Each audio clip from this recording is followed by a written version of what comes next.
I believe that it is so important for us to give honor to our parents, even when they're gone. It's already difficult being motherless, but to be a motherless mom is even more difficult. So we're gonna talk today through those challenges and how we can work together as motherless moms. As a motherless mom, I have a deeper appreciation for my father. He sat down and coached me on how to move forward in life and shared his experiences on how he coped with losing his mother at such a young age. I appreciate my father because the information that he gave me, I'm able to give to others. My mother passed, Tanya. I got my 90 days in at Ford Motor Company. My 90th day, my mother died. I got hired January, February, March the 12th. My mother died June the 12th. And on the way home from Flat Rock, I worked with the Flat Rock Ford Motor Company. And then some of the guys, we was come back home, we was drinking, we was tore up, man. I was so drunk I couldn't even stand myself. I turned that corner on Herbert. There was so many police cars out there in front of the door, I got sober instantly. Instantly I got sober. I said, what are they doing coming out of my house? I go in the house, my mother was laying on the floor.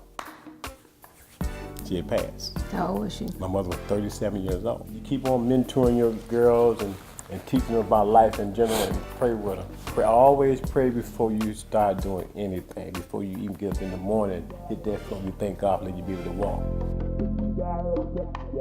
I love you, baby. God is good. Keep God first. He'll take care of you. Stay strong. So now I'm headed to visit my mentee Diamond, who I've had the pleasure of mentoring for the past 5 years. She recently lost her mother and she did not take it very well at all. I just want to check in on her to see how she's doing and how she's coping as a motherless mom. Hey! Hello. How are you? It's cold out there. Good to see you. Beautiful, beautiful, beautiful. Thank you.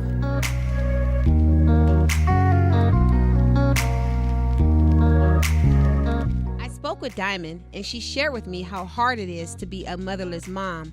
I took time to encourage her that as a mother, she has to be the best example she can be so she can have an impact on the lives of her children and teach them how to persevere and be strong. As a woman that does not have her mother anymore, you be the best woman that you can be because you got 2 beautiful daughters that's looking at you. You always keep that in mind. If anything you feel like you're going to get out of character for something, I can't get out of character. Because my child makes me more mature. My child allows me to make better decisions. Because at the end of the day, I have to be an example to them because they're a reflection of me.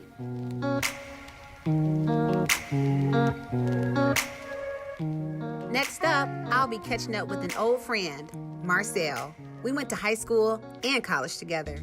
I must meet with her just to talk about how she's dealing with her mother's passing, give her some advice, and also talk with her about the new child that she's expecting. Talk to me about how you felt when your mom passed away. My mom passed away from lung cancer. She survived it 6 years and then she succumbed to it the morning after Mother's Day 2013. Losing my mother made me feel a void. She was my best friend, so it felt like losing 3 people in one. I felt like I lost my mother, my daughter, and my best friend. It was a very difficult time, and I always felt in my life, as long as I had her, that I was covered, that I had support and encouragement, somebody who would tell me like it is and be honest with me about life. And I felt like after she passed, that was missing. I felt very uncovered. The one thing I heard you say was covered. Like, that's how I felt. I felt like when my mother was living, I had a covering and I was all good and I felt safe and that nobody could get me because my mom was here and she was protecting me. But when she left me, I felt like I was walking around without a shirt on. I felt exposed, like vulnerable, like anything could hit me and just trigger me or just aggravate me, or I didn't have what I needed anymore. And so just listening to what you said about how you felt when you lost your mom, it's kind of like a similar feeling. I would say the best days don't feel as good as they should, or after the best days, there's a crash of grief, realizing that I can't share those best moments with my mother, which is something that was a norm for me. And then the worst days feel even worse because I don't have her there to give me wisdom and guidance, but I'm grateful that she shared so much with me while she was here. Most of the things I feel like I need her for, if I really just sit down and think about it, usually she's already shared that wisdom with me and I just need to go back and remember. Yeah, so you're talking about like the best days. I mean, the best day is coming. I mean, you are with child, and that's a great day that's coming for you. So how does it feel knowing that you're gonna have this great day coming up and your mom is not there to see it or celebrate it with you? It's really, really difficult for me. Not a lot of people know this, but one of my biggest fears in life is actually becoming a parent. And that was one of the things that I spoke with my mom about. I remember when she was terminally ill, and one day we were laying in bed watching Wendy Williams, and Wendy was talking about how much her mother was there for her when she was a new parent, and how, you know, she would let her get some rest and would help her and show her things about how to care for a child. And I remember just falling into my mother's lap because I knew for sure that I wasn't going to have that moment. Everything that she told you means something, you know, and now that you got to see to look after her in the next few months, all of that's gonna kick in, so.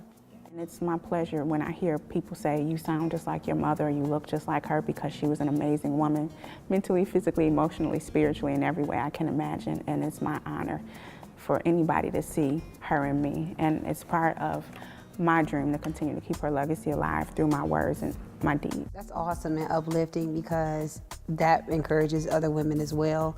I just do things that my mom used to do. Like I knew her favorite restaurant, so I go to her favorite restaurant. So anytime I think about her, she's like heavy on my heart. Always do something that she loved to do. And I feel like that kind of makes me feel better because I know I'm doing something that she would want me to do. Nowadays, when I really miss her, I go to fellowship with her in the kitchen.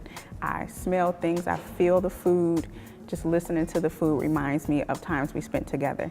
And her favorite color was pink, so when I'm grieving for her and I need to pick me up, I put on something pink, whether it's some pink earrings, some pink lip gloss, nail polish, a shirt. I don't care if it's gym shoes with pink swoosh on it or some whatever pink. It's just, that's my way of remembering her and knowing that she's always with me. And I have a tattoo of her. And this is a Cancer sign in a 13 because she died May 13th, 2013. And since I got this, I feel like she's always with me. And that's a blessing to know because I certainly know that the spiritual realm is so much more powerful than actually having a physical body here. Like knowing that you can see mom or talk to her in the spirit is just so beautiful because we know where our mothers are.